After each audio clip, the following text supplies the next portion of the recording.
Margaret Chen wiped down the marble countertop for the third time that morning, her reflection staring back at her from the spotless surface. The penthouse apartment stretched out behind her like a museum, beautiful, expensive, and eerily quiet. She had been working here for 3 years now, and the silence still bothered her more than she cared to admit. The morning sun filtered through floor-to-ceiling windows, casting long shadows across the pristine living room. Everything was in its place, just the way her employer, Richard Blackwood, liked it. The tech billionaire was particular about order, about control. His business empire demanded perfection, and his home reflected that same rigid standard. Margaret folded the cleaning cloth and tucked it into her apron pocket. At 45, she had seen enough wealthy households to know that money didn't guarantee happiness. But this place felt different. It wasn't just quiet. It felt lonely. She heard the familiar sound of footsteps shuffling down the hallway. Soft, careful steps that belonged to Daniel, Richard's 12-year-old son. Margaret had learned to recognize his movements over the months. There was something heartbreaking about the way the boy moved through his own home, like he was apologizing for taking up space. Daniel appeared in the kitchen doorway, his hand trailing along the wall. His dark hair was messy from sleep, and he wore the same worn pajamas he'd had on yesterday. His father had left for Tokyo 3 days ago, and like always, Daniel seemed to retreat into himself when Richard was away. "Good morning, honey," Margaret said gently. "Are you hungry?" "I can make you anything you want." The boy's face brightened slightly at her voice. "Just cereal is fine, Mrs. Chen, thank you." Margaret watched him navigate to his usual chair at the breakfast bar. Even after living here his whole life, Daniel moved carefully, methodically. Born blind, he had never seen the expensive artwork on the walls or the city skyline beyond the windows. But Margaret had noticed something else about him, something his father seemed to miss entirely. Daniel's fingers were always moving, tapping rhythms on tables, drumming patterns on his legs, humming melodies that seemed to come from nowhere. The boy was hungry for music in a house that had forgotten how to make any. She poured milk over his cereal and set the bowl in front of him. "Your dad called this morning. He'll be back Friday evening." Daniel nodded but didn't respond. Margaret had seen this routine too many times. Father leaves, son withdraws. Father returns, awkward conversations over dinner, then back to their separate worlds. It broke her heart. Richard wasn't a bad man. Margaret knew that much. He was just lost. When his wife died in a car accident 5 years ago, he had thrown himself into work. Building his tech company became his way of coping, his way of avoiding the pain. But somewhere along the way, he had also started avoiding his son. Margaret understood grief. Her own husband had passed away 2 years before she started working here. David had been a music teacher at the local elementary school, and their small apartment had always been filled with piano music, children's laughter, and the sound of scales being practiced over and over. After he died, the silence in her own home had nearly driven her crazy. That's probably why the silence here bothered her so much. She finished cleaning the kitchen while Daniel ate his breakfast. He was humming again, a complex melody that seemed to have multiple parts weaving together. Margaret paused to listen. The boy had an incredible ear for music. She had noticed it months ago, but it was becoming more obvious with each passing day. "Daniel," she said carefully, "where do you hear these songs you're always humming?" He looked up, a spoonful of cereal halfway to his mouth. "I don't hear them anywhere. They just come to me, like they're already in my head waiting to come out." Margaret felt a chill run down her spine. David used to say something similar about his most gifted students, the ones who didn't just learn music, they discovered it inside themselves. After breakfast, Daniel retreated to his room as usual. Margaret could hear him through the walls, humming and tapping, creating rhythms on his desk and dresser. She had tried to engage him in conversations about music before, but he always seemed hesitant, as if he was embarrassed by his interest. The house felt emptier after Daniel disappeared into his room. Margaret continued her daily routine, dusting furniture that rarely got dirty, organizing spaces that were already perfect. But her mind kept drifting to the boy and his constant melodies. Around noon, she was cleaning the guest wing when she opened a door she hadn't been through in months. the music room. She had almost forgotten it existed. Dust particles danced in the afternoon light as she stepped inside. In the center of the room sat a magnificent grand piano, its black surface covered by a thick layer of neglect. Sheet music was scattered on a nearby table, yellowed with age.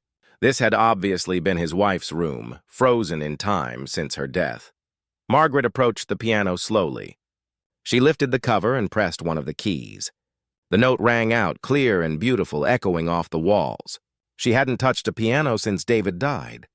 The sound brought back a flood of memories. Lazy Sunday mornings with David playing while she made breakfast, evening concerts for their cat, the way music had filled every corner of their life together. She closed the piano cover and left the room, but she couldn't stop thinking about it for the rest of the day. That evening, she made Daniel his dinner and sat with him while he ate. He seemed more withdrawn than usual, picking at his food and humming so quietly she could barely hear it. "You know," she said casually, "your father has a piano in this house." Daniel's fork stopped moving. "He does?" "A beautiful one. It's in a room down the hall from your bedroom. I don't think anyone's played it in years." The boy was quiet for a long moment. "My mom used to play," he said finally. "Dad told me once. He said she was really good." Margaret felt her heart squeeze.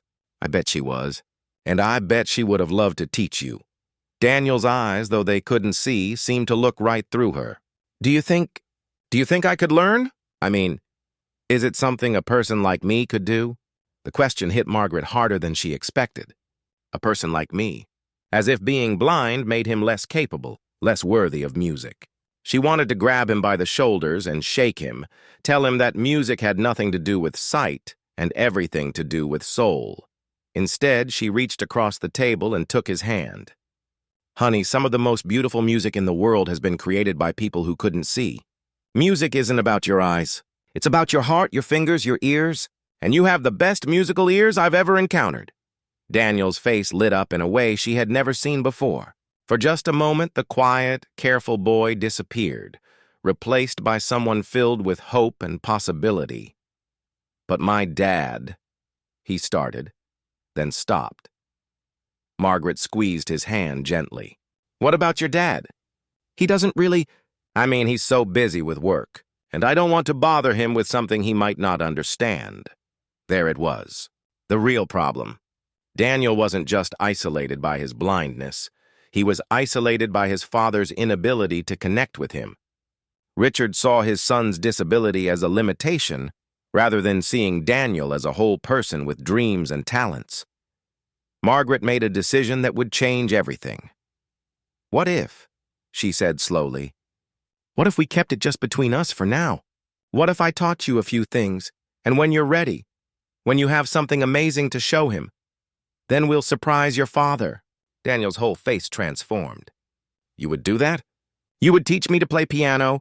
Margaret smiled, thinking of David and all the children he had helped discover their musical gifts. "Honey, I would love nothing more." That night, after Daniel went to bed, Margaret returned to the music room. She opened the piano again and played a simple scale. The instrument was out of tune but still magnificent. With a little work, it could sing again, just like Daniel could if someone gave him the chance. The next morning, Margaret could barely contain her excitement. She had spent half the night thinking about Daniel and the piano, remembering all the techniques David had used with his students. But when she saw Daniel at breakfast, shuffling into the kitchen with his usual careful steps, she forced herself to stay calm. "Good morning, sweetheart," she said, placing a plate of scrambled eggs in front of him. "Sleep well?" Daniel nodded, but she could tell he was thinking about their conversation from the night before. His fingers were drumming a complex rhythm on the edge of the table, more animated than usual. "Mrs. Chen," he said quietly, "were you serious about what we talked about yesterday?" Margaret smiled. The hope in his voice was unmistakable. "Of course I was serious. But we need to be smart about this. Your father will be back Friday, so we have 3 days to get started." She had already worked out a plan. Richard's schedule was predictable when he was in town. He left early for meetings and rarely returned before 7 in the evening. That gave them several hours each day, especially during her lunch break when she normally sat alone in the kitchen.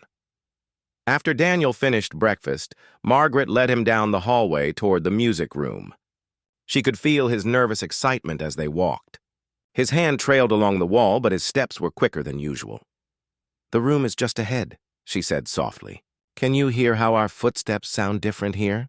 "The hallway opens up," Daniel paused, tilting his head. "Yes, I can hear it." "It sounds bigger, more space around us." Margaret pushed open the music room door. Sunlight streamed through the tall windows, and she had spent an hour that morning dusting everything, opening the curtains and preparing the space. The piano still needed tuning, but it was playable. "Okay," she said, guiding Daniel to the piano bench. "This is it." She watched his face as she lifted the piano cover. The sound of the heavy wood cover opening seemed to fill the room. Daniel's expression was a mixture of wonder and nervousness. Can I touch it?" he asked. "Of course you can. It's going to be yours to learn on." Daniel reached out slowly until his fingers found the edge of the keyboard. He ran his hands along the smooth keys, feeling the difference between the white and black ones. Margaret remembered David doing this exact same thing with his new students, letting them explore the instrument before making any sounds. "The white keys are longer," Daniel observed. "And the black ones are shorter, higher up." "Exactly. The white keys play the basic notes: do, re, mi, fa, sol, la, ti, do. The black keys are the sharps and flats, the notes in between." Daniel nodded, absorbing every word. His fingers continued exploring, mapping out the geography of the keyboard. "Now," Margaret said, settling onto the bench beside him, "let's start with something simple. Put your right thumb on this key." She guided his hand to middle C. "This is called middle C. It's like home base for piano players." Daniel pressed the key, and the note rang out clear and strong. His whole face lit up. "That's beautiful," he whispered. "Just wait," Margaret laughed. "We're just getting started." She spent the next hour teaching him the basic hand position, showing him how to curve his fingers like he was holding a small ball. Daniel was a quick learner, but what impressed her most was his focus. He listened to every instruction with complete attention. "Now let's try playing a scale," she said. "Start with your thumb on middle C, then use each finger in order. Thumb, pointer, middle ring, pinky." Daniel played the 5 notes slowly, concentrating on each movement. The simple scale sounded clumsy at first, but Margaret could hear something else underneath: a natural sense of rhythm, an instinct for how the notes should flow together. "That was wonderful," she said. "Now try it again, but this time listen to how each note connects to the next one." The second time was better. The third time was even smoother. By the 4th try, Daniel was playing the scale with surprising confidence. "Mrs. Chen," he said, turning toward her voice, "this is amazing. I can feel the music in my fingers." Margaret felt tears prick her eyes. David used to say that about his most gifted students. They didn't just learn music, they felt it in their bodies. "Let's try something else," she said. "Do you remember that melody you were humming yesterday morning?" "The complex one?" Daniel nodded immediately. "I remember all of them. Can you hum it for me now?" Daniel closed his eyes and began to hum. The melody was intricate, with rises and falls that seemed to tell a story. Margaret listened carefully, picking out the notes in her head. "Okay, stop for a second," she said. "I think I can show you how to play part of that on the piano." She placed her fingers on the keys and slowly picked out the beginning of Daniel's melody. It wasn't perfect. Some of the notes were beyond what he could play with just 5 fingers, but the basic tune was recognizable. Daniel's mouth fell open. "That's it. That's the song from my head. Now you try. Start with your thumb on this note." For the next 30 minutes, they worked together to translate Daniel's internal melody into piano music. It was painstaking work, note by note, but Daniel never lost patience. If anything, he seemed to grow more excited with each small success. When Margaret finally looked at the clock, she was shocked to see that 2 hours had passed. "We should stop for today," she said reluctantly. "I need to finish my other work before your father comes home." Daniel's face fell. "Already? But we were just getting to the good part," Margaret laughed. "Tomorrow, I promise. We have 2 more days before your father gets back, and I want to see how much we can accomplish." As they left the music room, Daniel seemed transformed. His steps were still careful, but there was an energy about him that hadn't been there before. He was humming again, but this time Margaret recognized the melody. It was the scale they had practiced, but with small variations and additions that made it uniquely his. The rest of the day passed quickly. Margaret finished her cleaning while Daniel spent time in his room, but she could hear him through the walls, humming and tapping out rhythms. During lunch, he peppered her with questions about music, how pianos worked, why some notes sounded good together, whether he would ever be able to play real songs. Real songs? Margaret repeated. Daniel, what you created today was a real song. Music doesn't have to come from a book to be real. Some of the most beautiful music in the world started exactly the way yours did, in someone's head and heart. That evening, as she prepared dinner, Daniel sat at the kitchen counter doing something she had never seen before. He was tapping out rhythms on the countertop with both hands, but his left hand was playing a different pattern than his right. "What are you working on?" she asked. "I'm trying to figure out how to play two different things at the same time," he said, not stopping his tapping. "Like how you showed me the melody, but then there were other notes underneath that made it sound fuller." Margaret stopped stirring the soup and stared at him. Most beginning piano students took months to even think about playing with both hands independently. Daniel had grasped the concept in one lesson and was already trying to figure it out on his own. "Tomorrow," she said, "we'll work on exactly that." The second day was even better than the first. Daniel arrived at the piano eager to learn, and within an hour he was playing simple two-handed exercises. His natural coordination was remarkable, but what really amazed Margaret was his ear. He could hear when notes clashed or harmonized, when rhythms lined up or created interesting tensions. Try playing your right-hand melody, but add this note with your left hand every few beats, she suggested, showing him a simple accompaniment. Daniel experimented with the combination, tilting his head to listen to how the parts worked together. Then, without any instruction from Margaret, he began to modify the left-hand part, finding notes that sounded better to him. "Where did you learn to do that?" Margaret asked, astounded. Daniel shrugged. "It just sounds right, like the notes want to go together." By the end of the second day, Daniel was playing a simple but recognizable piece, his original melody with a basic accompaniment that he had largely figured out himself. The music was raw and imperfect, but it was undeniably beautiful. "Mrs. Chen," he said as they finished their lesson, Do you think I might actually be good at this?" Margaret looked at this 12-year-old boy who had gone from never touching a piano to creating his own music in just 2 days. She thought about all the students David had taught over the years, all the different levels of talent and dedication he had encountered. "Daniel," she said softly, "I think you might be extraordinary at this." The smile that spread across his face was worth every risk they were taking. Tomorrow, his father would return, and their secret lessons would become much more complicated. But for now, in this moment, Daniel had found something that belonged entirely to him, something that brought him pure joy and made him feel truly alive for the first time in years. Friday evening arrived faster than Margaret wanted. She heard Richard's key in the front door just as she was putting the finishing touches on dinner. Her heart raced as his footsteps echoed through the apartment, confident, purposeful steps that were so different from his son's careful movements. "I'm home," Richard called out, his voice carrying the exhaustion of a long flight from Tokyo.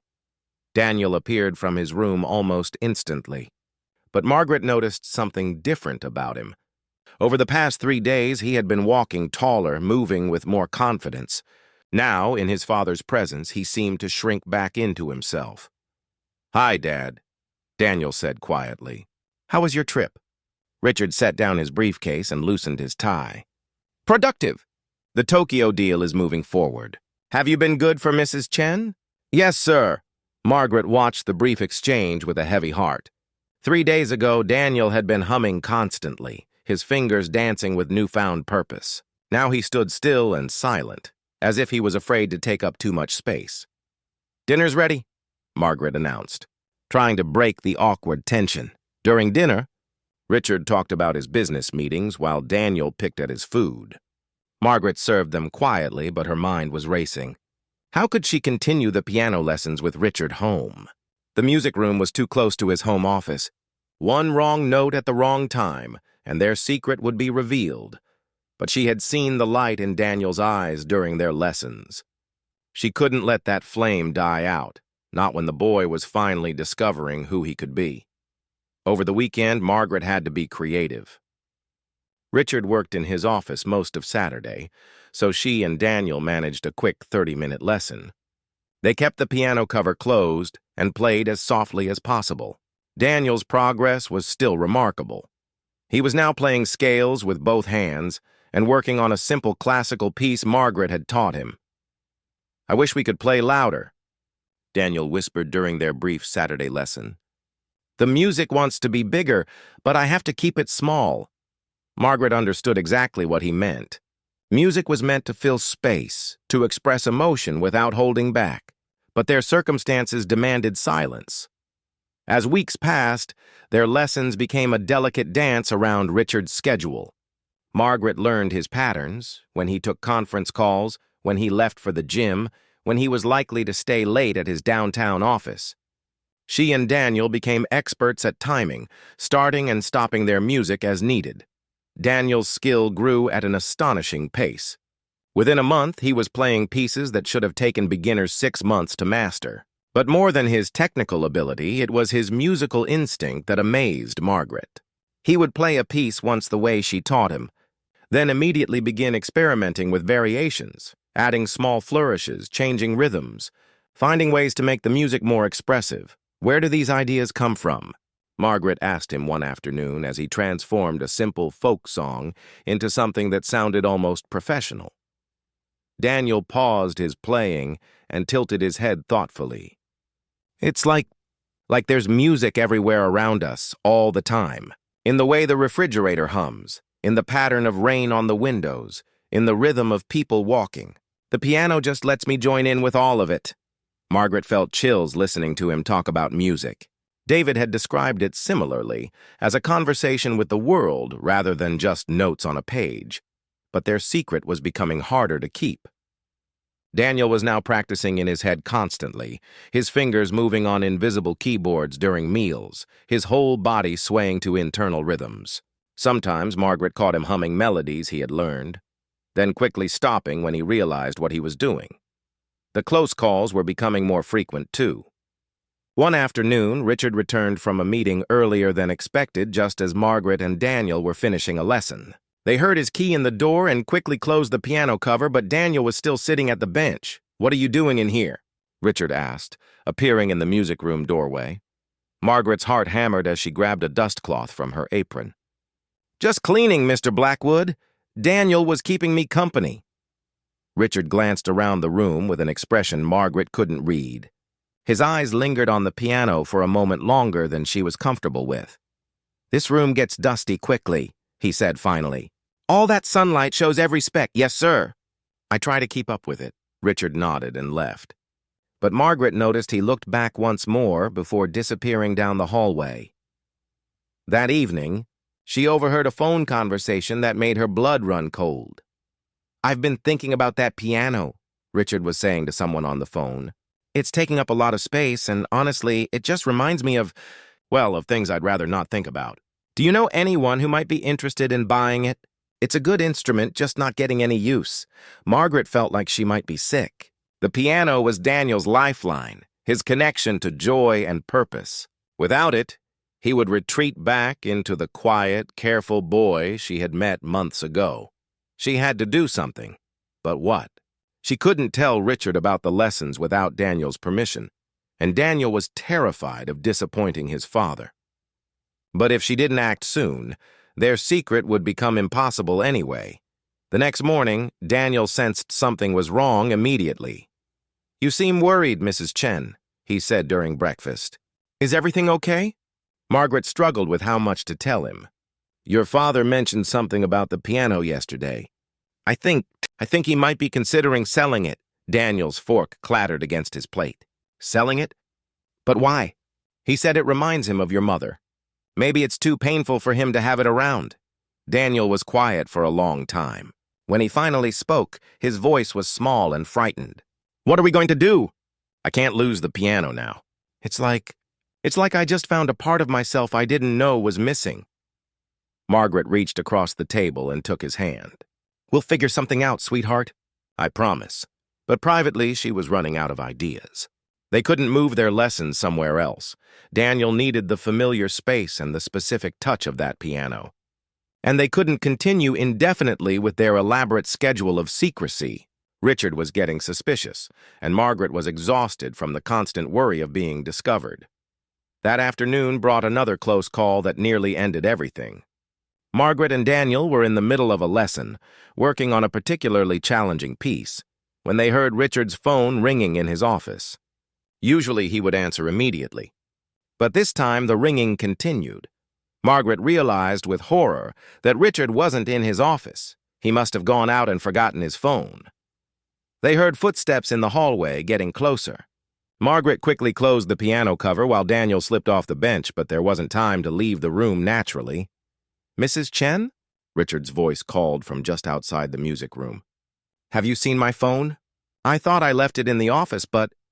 He stepped into the doorway and found them both standing near the piano, looking guilty and nervous. Is everything all right in here? He asked, his eyes moving from Margaret to Daniel and back again. Yes, sir, Margaret said, her voice shakier than she wanted it to be. I was just dusting the piano, and Daniel was telling me about a book he's reading. Richard looked at them for what felt like an eternity. Margaret was certain he could see right through their excuse. Daniel stood frozen, his hands clasped behind his back as if he was afraid they might give away their secret. Dad, Daniel said suddenly, I was wondering, do you think Mom would have wanted someone to play her piano? I mean, instead of it just sitting here collecting dust? The question caught both Margaret and Richard off guard. Richard's expression changed, cycling through surprise, pain, and something else Margaret couldn't identify. Richard started, then stopped. I don't know, son. I haven't really thought about what your mother would have wanted. Maybe she would have liked knowing it was making music again, Daniel said quietly. Instead of being silent all the time. Richard was quiet for so long that Margaret began to worry he was angry. But when he finally spoke, his voice was thoughtful rather than upset. Maybe you're right, he said. I should think about that. After he left to find his phone, Margaret and Daniel stood in stunned silence. That was incredibly brave, Margaret whispered. Daniel's hands were shaking slightly. I couldn't let him sell it without at least trying to make him think about keeping it. But that evening, Margaret overheard another phone conversation that crushed her hopes. No, I've decided to go ahead with selling the piano, Richard was telling someone. I'll have someone come look at it next week. The sooner the better, really. Margaret closed her eyes and tried to think of what to do next. Their time was running out faster than ever. Daniel's talent was blooming more beautifully each day, but soon there would be no piano for him to play. She had one choice left, and it terrified her. She would have to risk everything and tell Richard the truth about what his son could do. But what if Richard didn't understand? What if he was angry about their deception? What if he fired her and sent Daniel back to his silent, lonely existence? As she lay in bed that night, Margaret realized that some risks were worth taking. Margaret had made her decision. Tonight she would tell Richard everything. The piano appraiser was coming tomorrow morning, and once that instrument left the apartment, Daniel's musical journey would come to a crushing end. She couldn't let that happen, no matter the consequences. She had spent the entire day rehearsing what she would say. How do you tell a father that his son has been hiding an extraordinary gift? How do you explain that you've been teaching his child in secret for months? The conversation could go wrong in so many ways, but as evening approached, her courage began to waver. Richard had been particularly stressed all day, taking one difficult business call after another. His company was dealing with some kind of crisis in their European division, and he had barely spoken to anyone except to bark orders into his phone. Margaret served dinner in tense silence. Daniel seemed to sense the heavy mood in the apartment and ate quietly, his usual humming replaced by anxious stillness. Richard scrolled through emails on his tablet between bites, his jaw tight with concentration. After dinner, Richard retreated to his office to continue his crisis management. Margaret cleaned the kitchen while Daniel went to his room, supposedly to read. But she could hear him through the walls, tapping out rhythms on his desk, complex patterns that had become his way of practicing piano when he couldn't actually play. At 9 o'clock, Margaret gathered her courage. She would knock on Richard's office door and ask to speak with him privately. She would tell him about Daniel's lessons, about his incredible talent, about how music had transformed his son from a withdrawn child into someone filled with purpose and joy. But as she walked toward the office, she heard Richard on another heated phone call. "I don't care what time it is in London," he was saying, his voice sharp with frustration. "We need those numbers tonight or the whole deal falls apart." Margaret hesitated outside his door. This wasn't the right time. Richard was dealing with work problems that probably involved millions of dollars. Her confession about piano lessons would have to wait. She turned to go back to the kitchen, but something stopped her. From down the hallway, she could hear piano music. At first, she thought she was imagining it. The music was so soft, so gentle that it might have been her mind playing tricks on her. But as she listened more carefully, she realized what was happening. Daniel was playing. In the music room with the door closed, he was playing piano so quietly that the sound barely carried down the hall. Margaret's heart started racing. Richard was still on his phone call, but what if he finished early? What if he heard the music? This was exactly the kind of discovery she had been trying to avoid. Daniel getting caught playing alone, without her there to explain. She hurried toward the music room, planning to stop Daniel before Richard finished his call. But as she got closer, the music became clearer, and she found herself slowing down to listen. Daniel wasn't playing any of the pieces she had taught him. This was something entirely his own, a haunting, beautiful melody that seemed to tell a story without words. The music was soft but incredibly complex, with both hands playing intricate patterns that wove together like a conversation. Margaret reached the music room doorway and stopped, transfixed. Daniel sat at the piano in the dim light from the hallway, his fingers moving across the keys with incredible grace and precision. His eyes were closed, and his whole body swayed gently with the rhythm of his composition. She had known Daniel was talented, but this was something beyond talent. This was artistry. This was the kind of musical expression that came from somewhere deep in the soul. The melody built to a gentle crescendo, then settled into a quieter section that reminded Margaret of rainfall or wind through trees. Daniel's left hand provided a steady, comforting rhythm while his right hand spun out a melody that was both joyful and melancholy. Margaret was so absorbed in the music that she didn't hear Richard's phone call end. She didn't hear his office door open or his footsteps in the hallway. The first sign that they were no longer alone was Daniel's sudden stop.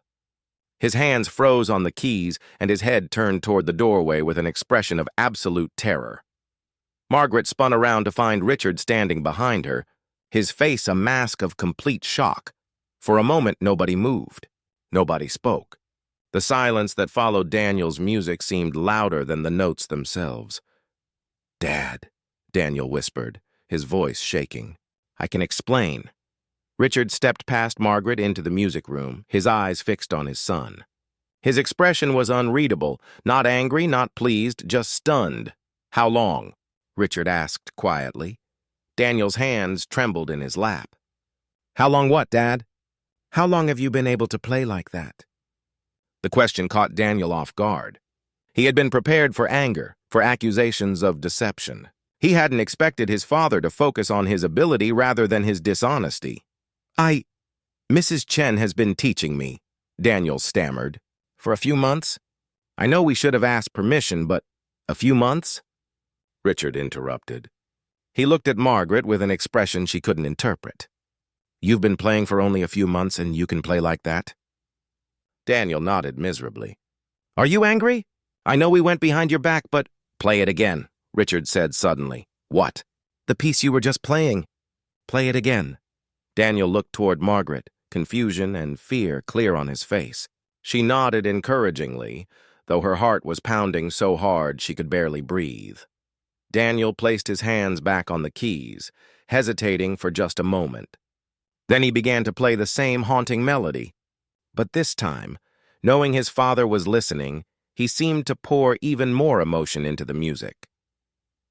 Margaret watched Richard's face as Daniel played. She saw the exact moment when shock transformed into something else: wonder, pride, and perhaps, most importantly, recognition. For the first time, Richard was truly seeing his son. The music filled the room, no longer constrained by the need for secrecy. Daniel's playing grew more confident as he continued, adding small variations and flourishes that made the piece even more beautiful. When the last note faded away, Richard stood in stunned silence for several seconds. Did you compose that yourself?" he asked, his voice barely above a whisper. Daniel nodded. "It just came to me. Like the music was already there, waiting for me to find it."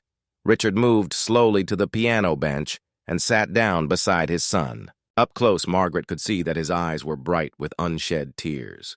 "Daniel," he said softly, "I had no idea. All this time, I had no idea you could do something so beautiful." "You're not angry about the secret lessons?" Daniel asked tentatively. Richard shook his head. "I'm angry at myself. I'm angry that I was so blind to what you were capable of. I'm angry that I almost sold the piano without knowing." He trailed off, looking at the keys as if seeing them for the first time. "Mrs. Chen," he said, turning to Margaret. "How did you know? How did you see what I missed?" Margaret stepped forward, her voice shaking with emotion. "He was always humming, always tapping out rhythms. The music was already in him, it just needed a way to come out. And sir, he's not just talented, he's extraordinary. In all my years around music, I've never seen anything like what your son can do." Richard looked back at Daniel, who was sitting quietly with his hands folded in his lap. "Will you play something else?" Richard asked gently. "Whatever you want to play." Daniel's face lit up for the first time since his father had discovered them. "There's a classical piece Mrs. Chen taught me. It's called Clair de Lune. Do you know it?" Richard nodded. "Your mother used to play that piece. It was one of her favorites." Daniel's hands found the keys, and the opening notes of Debussy's masterpiece filled the room. But this wasn't just a student playing a lesson piece. Daniel had made the music his own, finding emotional depths that spoke of moonlight and dreams and quiet beauty. Margaret watched Richard listen to his son play his late wife's favorite piece. She saw years of grief and guilt and misunderstanding begin to crumble as Richard finally understood who his son really was. When Daniel finished, Richard reached over and pulled him into a hug, the first real embrace Margaret had ever seen between them. "I'm so sorry," Richard whispered. "I'm sorry I didn't see you. I'm sorry I almost took this away from you." Daniel hugged his father back, tears streaming down his face. "It's okay, Dad. Mrs. Chen helped me understand that music isn't about seeing with your eyes. It's about feeling with your heart." Richard looked over at Margaret, gratitude shining in his expression. "Mrs. Chen, I don't know how to thank you. You gave my son something I didn't even know he needed. You helped him become who he was meant to be." Margaret smiled through her own tears. "Mr. Blackwood, your son was always extraordinary. He just needed someone to believe in him and give him the chance to show it." That night, Richard sat in the music room long after Daniel had gone to bed. Margaret found him there when she was finishing her evening tasks. "I keep thinking about all the time I wasted," he said quietly. "All the conversations we didn't have, all the music I didn't hear him creating in his head." "The important thing is that you're hearing it now," Margaret replied. "And there's so much more music ahead for both of you." Richard nodded, his fingers touching the piano keys gently. "Tomorrow I'm canceling the appraiser. This piano isn't going anywhere, and I want to find Daniel the best piano teacher in the city." "He'd like that," Margaret said. "But sir, if I may suggest, don't replace our lessons entirely. I think he values the time we spend together, and I've learned so much from teaching him." Richard smiled. "Mrs. Chen, after what you've done for my son, you can teach him piano for as long as you both want. You've given us both a gift I'll never be able to repay." As Margaret headed home that night, she could still hear the echo of Daniel's music in her mind. Tomorrow, everything would be different. Tomorrow, Daniel would no longer have to hide his gift or play in whispered tones. Tomorrow, the music could finally be as big and beautiful as it was meant to be. The next morning felt like stepping into a completely different world. Margaret arrived at work to find Richard and Daniel sitting together at the breakfast table, actually sitting together, talking and laughing over scrambled eggs and orange juice. She had to blink twice to make sure she wasn't dreaming. "Good morning, Mrs. Chen," Richard called out, his voice brighter than she had heard it in 3 years. "Daniel was just telling me about the piece he's been working on. Something about raindrops?" Daniel beamed, his whole face glowing with happiness. "It's not about actual raindrops, Dad. It's about how different feelings can sound like different kinds of rain. Light rain when you're happy, heavy rain when you're sad, storm rain when you're angry." Margaret watched Richard lean forward, genuinely interested in what his son was saying. This was the conversation she had dreamed of seeing between them, but had never imagined would actually happen. "That's incredibly creative," Richard said. "I'd love to hear it when you're ready to share it." "Really? You want to hear my music?" "Daniel, after last night, I want to hear everything. All the songs you've been creating, all the pieces you've learned. I want to understand this whole part of you that I've been missing." Margaret quietly started preparing breakfast for herself, trying not to disturb this precious moment between father and son. But her heart was singing. The transformation in both of them was remarkable. After Daniel finished eating, Richard stood up with a look of determination. "Get dressed, son. We're going out." "Where are we going?" Daniel asked, excitement bubbling in his voice. "To find you the best piano teacher in New York City." 2 hours later, they were sitting in the elegant studio of Professor Williams, one of the city's most respected piano instructors. The elderly man had agreed to meet them on short notice only because Richard's assistant had mentioned Daniel's unique situation. Margaret sat quietly in the corner while Professor Williams listened to Daniel play. Richard had insisted she come along, saying she had started this journey and deserved to see where it led. Daniel played 3 pieces: Clair de Lune, one of the simple classical pieces Margaret had taught him, and his own raindrop composition. Professor Williams listened without speaking, occasionally raising an eyebrow or nodding slightly. When Daniel finished, the room fell silent. Professor Williams stared at the boy for a long moment, then looked at Richard. "How long has he been playing?" the professor asked. "About 4 months," Richard replied. Professor Williams looked skeptical. "4 months? Are you certain?" "Mrs. Chen has been his only teacher," Richard said, nodding toward Margaret. "She started working with him in secret." The professor turned to Margaret with new interest. "What is your musical background, if I may ask?" Margaret felt her cheeks flush. "I'm not a professional teacher, sir. My late husband was a music educator, and I learned from him. I could see that Daniel had something special." Professor Williams walked to the piano where Daniel still sat. "Young man, that raindrop piece, did you compose that yourself?" Daniel nodded. "Yes, sir. It just came to me one day when I was thinking about how sounds make me feel." "And you've never had formal music theory training?" "No, sir. Mrs. Chen taught me about scales and chords, but mostly I just play what sounds right to me." Professor Williams was quiet for a moment, then he sat down at a second piano in his studio. "I'm going to play something for you. Just listen, and then tell me what you hear." He played a complex jazz progression full of unexpected chord changes and intricate rhythms. When he finished, he looked at Daniel expectantly. "It was beautiful," Daniel said. Like a conversation between friends who sometimes agree and sometimes playfully argue, but they always come back together in the end."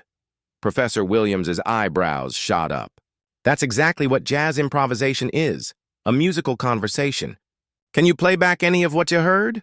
Daniel moved his hands to the keys and slowly picked out the main melody line, then added some of the harmony underneath. It wasn't perfect, but he had captured the essence of what he had heard after listening just once. "Remarkable," Professor Williams murmured. "Absolutely remarkable." He spent the next hour testing Daniel's abilities, his pitch recognition, his rhythm sense, his ability to improvise. With each exercise, Daniel exceeded expectations. Finally, Professor Williams turned to Richard. "Mr. Blackwood, your son is extraordinarily gifted. In 40 years of teaching, I've encountered perhaps 3 students with this level of natural musical intelligence. Richard's face filled with pride and wonder. So you'll take him as a student? I would be honored to work with him. But I must be clear, Daniel doesn't need me to fix anything or correct bad habits. He needs me to help him explore the full range of what he's capable of. This will be advanced study from day 1. As they left the professor's studio, Daniel was practically bouncing with excitement. Dad, did you hear what he said? He thinks I might be able to perform in real concerts someday. Richard put his arm around his son's shoulders. I heard and I believe it. Daniel, I'm so proud of you I can barely find words. That evening, Richard made an announcement that surprised Margaret even more than his reaction to Daniel's playing. I've been thinking about our work situation, he said as they sat down for dinner. Daniel, your music education is going to require a lot of coordination, lessons, practice time, possibly travel for competitions or performances. Mrs. Chen, I want to offer you a new position. Margaret looked up, confused. Sir, I want you to become Daniel's full-time music coordinator and companion. You would still handle some household duties, but your primary job would be supporting Daniel's musical development. The salary would be significantly higher, of course. Margaret felt tears spring to her eyes. Mr. Blackwood, I don't know what to say. Say yes, Daniel urged. Please, Mrs. Chen, I still need you. Professor Williams is going to teach me advanced techniques, but you understand my music in a way that's different. You helped me find my voice. The boy's right, Richard added. You saw his gift when I was blind to it. You nurtured it when I would have ignored it. I need someone who truly understands Daniel's musical spirit to help guide his development. Margaret looked at these two people who had become so much more than employers to her. Yes, she said simply. I would be honored. Over the following weeks, their new routine began to take shape. Daniel had formal lessons with Professor Williams twice a week, but he still spent time every day working with Margaret on his compositions and creative explorations. Richard, true to his word, began working from home more often so he could be present for Daniel's musical journey. The change in their relationship was profound. Richard started asking Daniel about his day, his feelings, his dreams.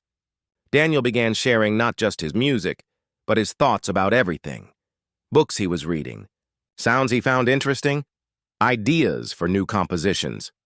One evening, Margaret found Richard in the music room, sitting quietly while Daniel practiced a complex Chopin piece. I keep thinking about all the signs I missed, Richard told her softly. The humming, the tapping, the way he moved to music on the radio. How did I not see it? You were grieving, Margaret replied gently. And sometimes when we're in pain, we can only see our own struggles. You weren't ready to see Daniel's gift until now, but you saw it immediately. Margaret shook her head. Not immediately. It took me weeks to really understand what I was observing, but I had the advantage of spending time with him when he felt safe to be himself. Richard watched his son's fingers fly across the keys with growing skill and confidence. He's going to be something special, isn't he?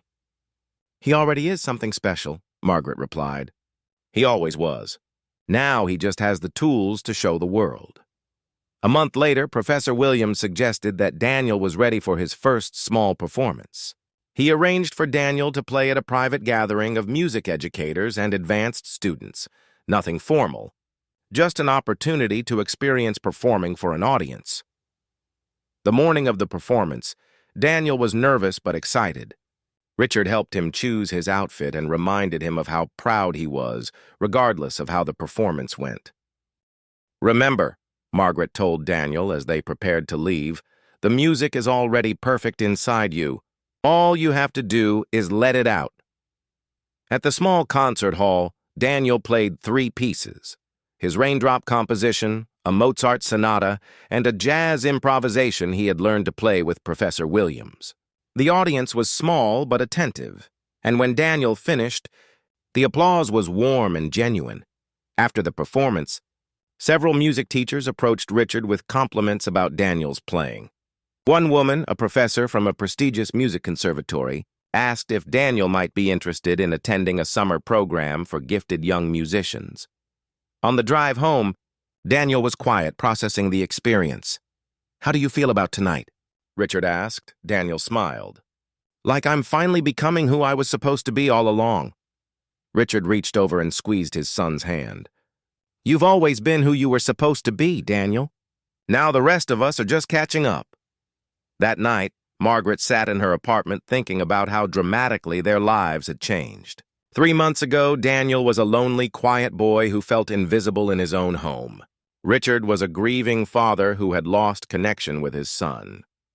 And she was a housekeeper who saw potential but didn't know how to help it grow. Now Daniel was a confident young musician with a bright future ahead of him. Richard was an engaged, proud father who finally understood his son's extraordinary gifts. And Margaret had found a new purpose that combined her love of music with her care for a family that had become precious to her. The next morning brought news that would change everything even more dramatically. Richard received a phone call that would set their story on a path none of them could have imagined. The phone call that changed everything came on a Tuesday morning in spring. Margaret was preparing breakfast when she heard Richard's voice rising with excitement in his office. Are you serious? A foundation? Yes, I'm absolutely interested. When can we meet? Daniel paused his morning piano practice to listen. Over the past 6 months, he had grown accustomed to his father's business calls, but this one sounded different. Richard's voice carried an energy that was both professional and deeply personal. When Richard emerged from his office 20 minutes later, his face was glowing with an excitement Margaret had never seen before. That was the most incredible phone call of my life, he announced, sitting down at the breakfast table with Daniel and Margaret. Do you remember Mrs. Rodriguez from your performance last month? Daniel nodded. The lady from the conservatory who said I had special talent? That's right. Well, she's been talking about you to some very important people in the music education world.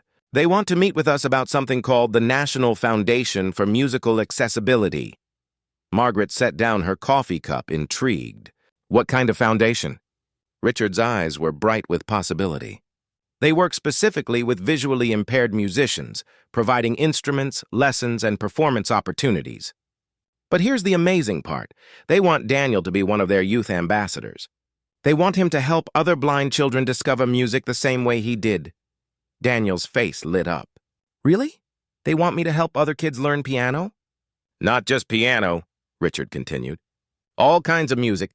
They have programs for orchestra instruments, voice training, even music production and recording. Daniel, they've been looking for a young musician who could inspire other children, and Mrs. Rodriguez told them your story?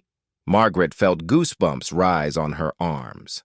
This sounds wonderful, but what exactly would Daniel need to do? That's what we're going to find out. We have a meeting with their board of directors next week. The meeting took place in a beautiful brownstone building that housed the foundation's headquarters. Margaret, Richard, and Daniel were greeted by Dr. Patricia Wells, the foundation's director, and a small group of board members.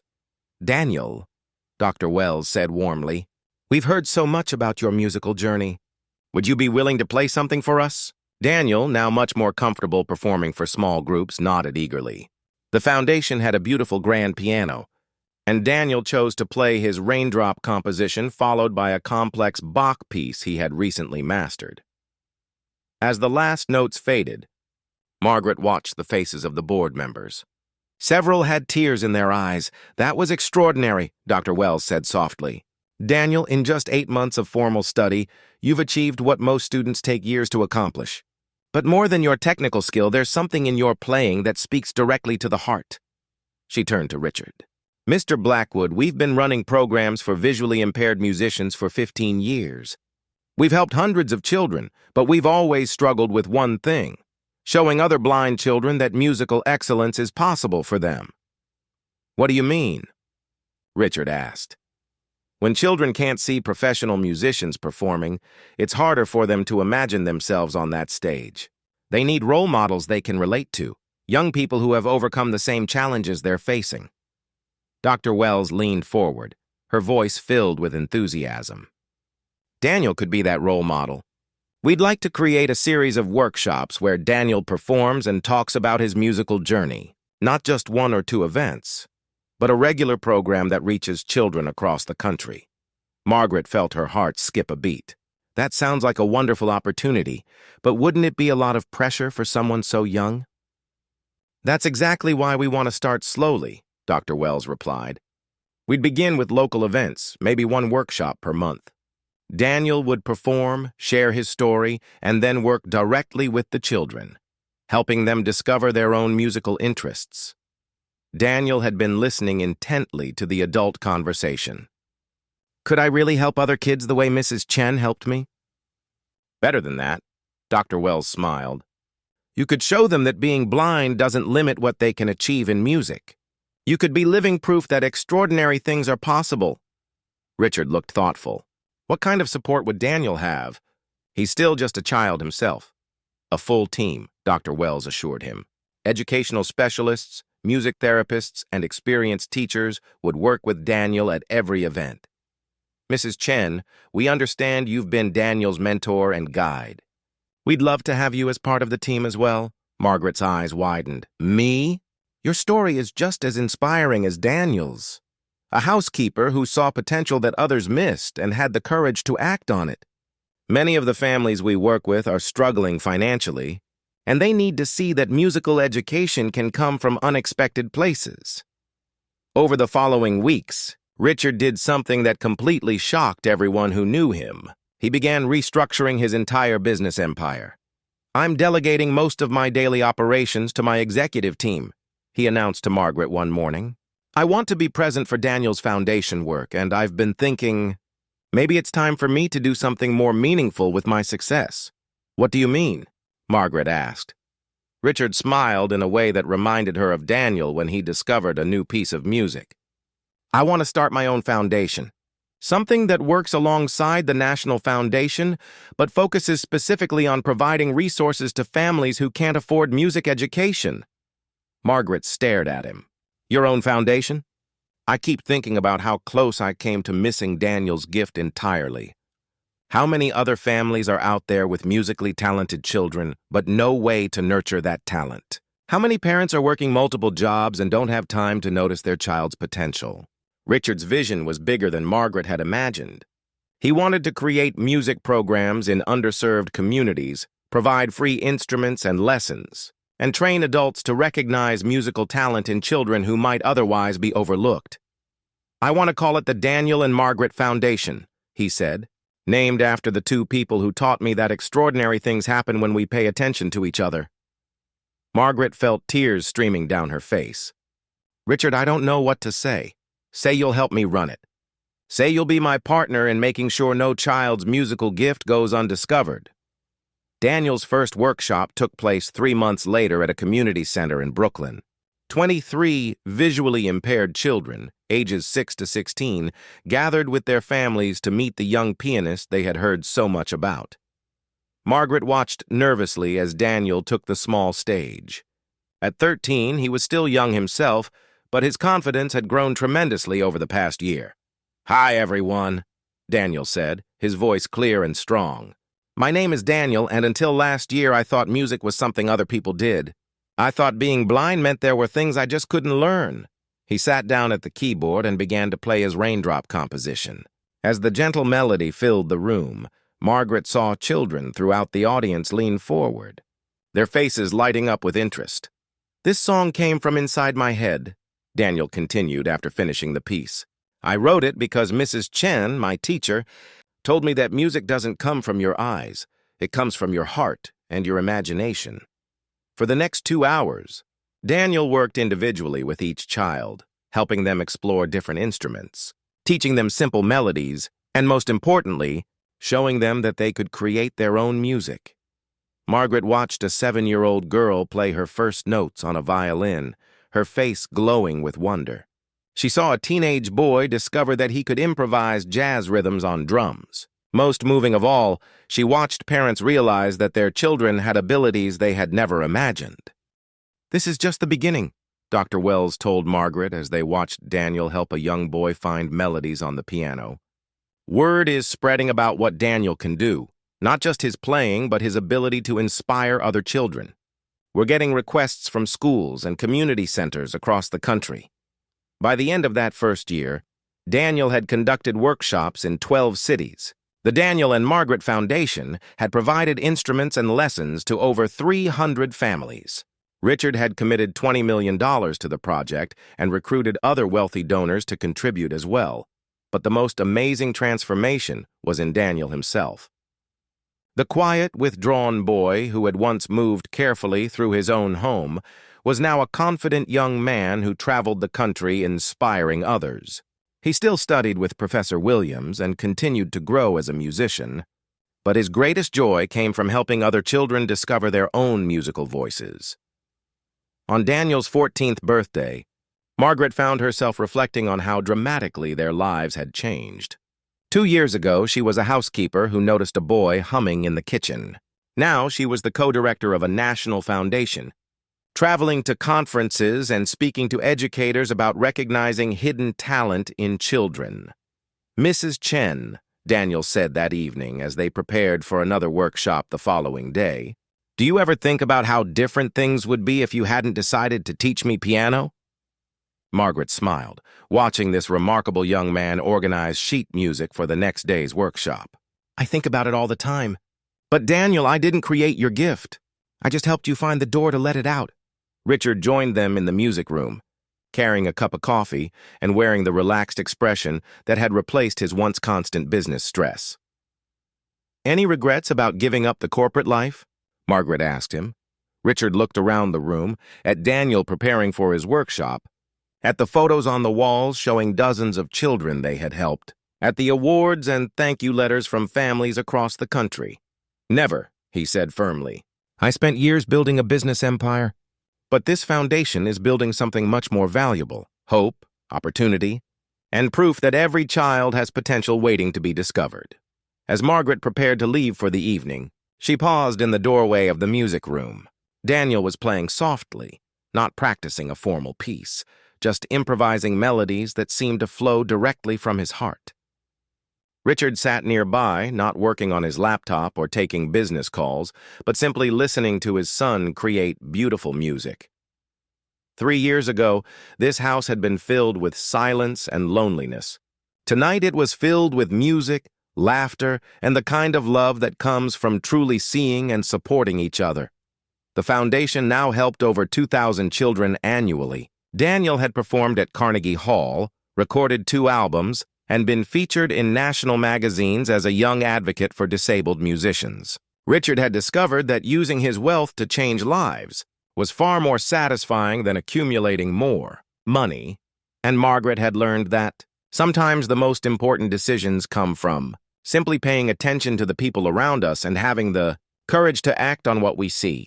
The music that had started with secret piano lessons in a dusty room had grown into a symphony of changed lives, proving that when we believe in each other's potential, extraordinary things become not just possible but inevitable.